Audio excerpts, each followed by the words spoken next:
Tiene la palabra el diputado Brugué.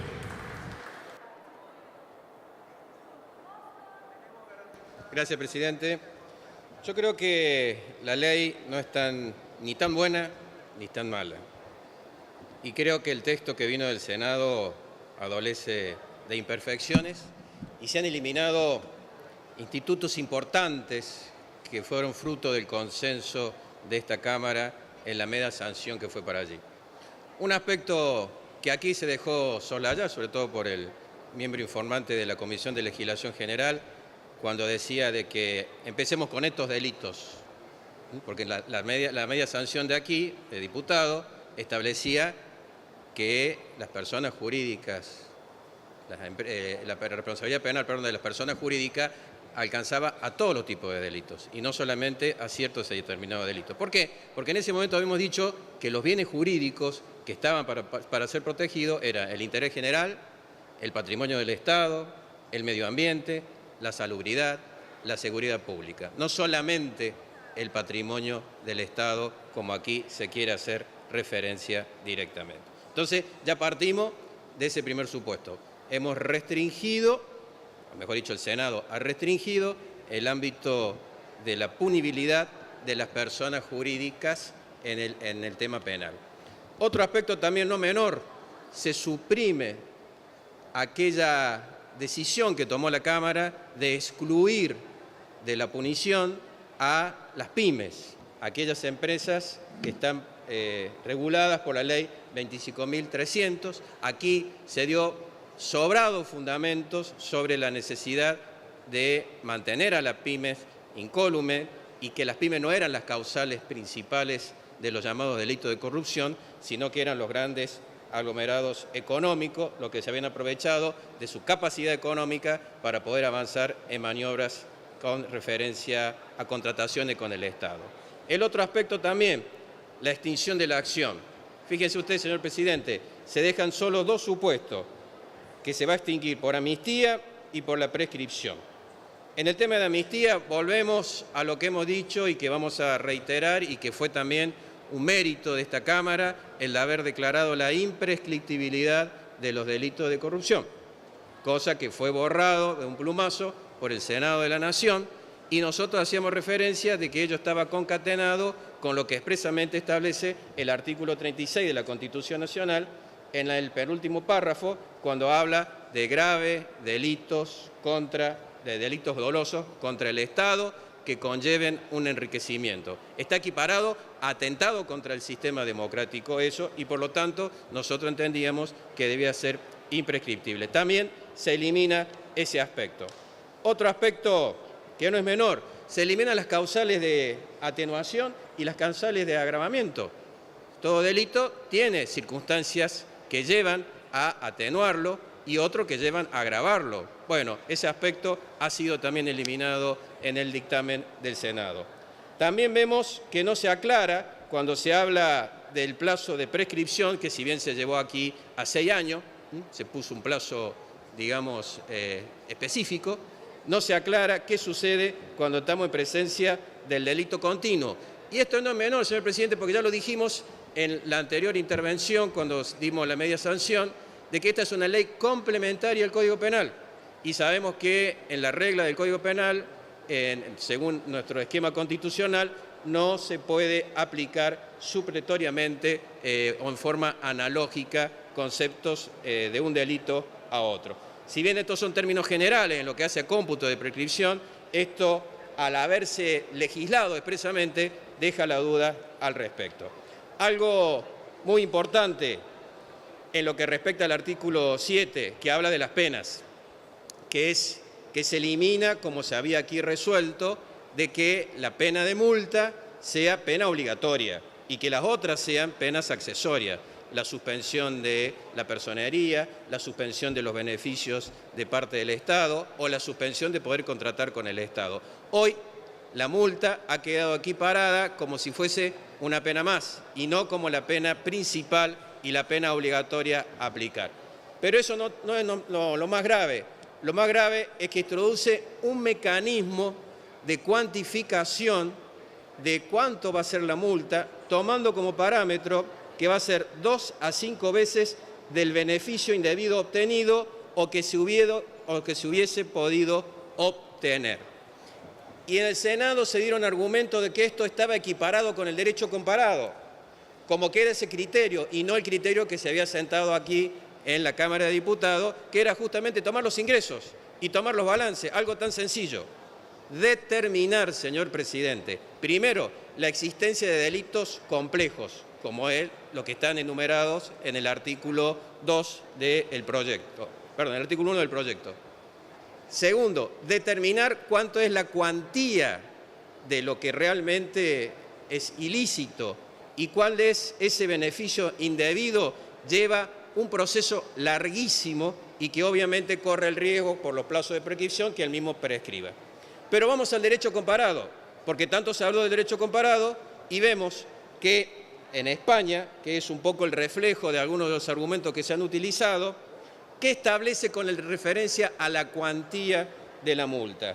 Así vemos que el artículo 52.4 del Código respectivo español señala expresamente que cuando el juez no puede valorar la cuantía de la multa, establece un mecanismo de multa tarifado. Los españoles tienen un sistema de multa por día, que es el mecanismo que tienen ellos, que se basa en una unidad económica respectiva. Pero no solamente eso, sino que fíjese que este artículo 52.4, señor presidente, dice de que se puede calcular de la cantidad defraudada.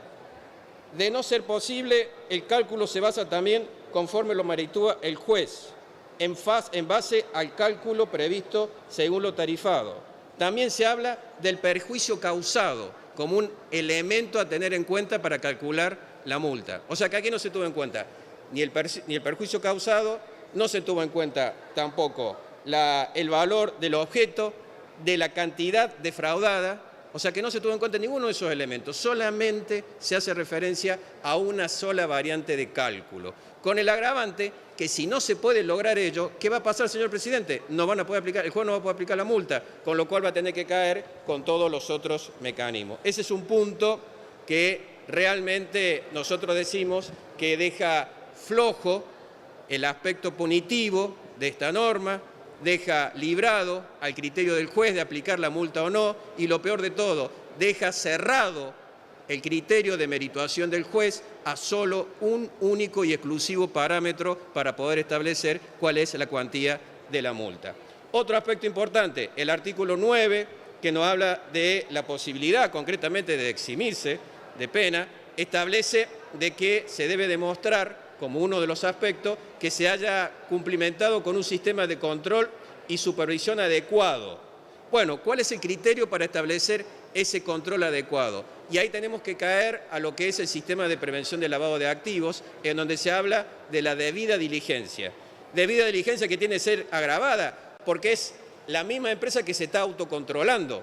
Y si la empresa se está autocontrolando, le tendrá que demostrar al juez que el famoso programa de integridad es lo suficientemente eficaz para evitar los daños que se corresponden. A lo cual hay que agregarle que también pone como un requisito para eximirse de la pena devolver el beneficio indebido.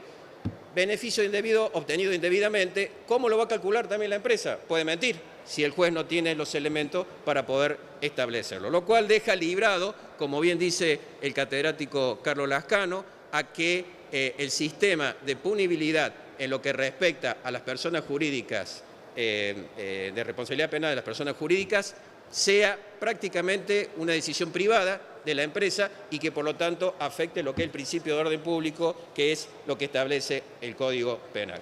Otro aspecto también a tener en cuenta, señor presidente, ¿qué pasa con la correlatividad con otras leyes? Por ejemplo, la Ley de Sociedades. La Ley de Sociedades, el artículo 19, prevé la liquidación y la disolución de aquellas sociedades que han tenido un lucro ilícito o que han actuado en forma ilícita.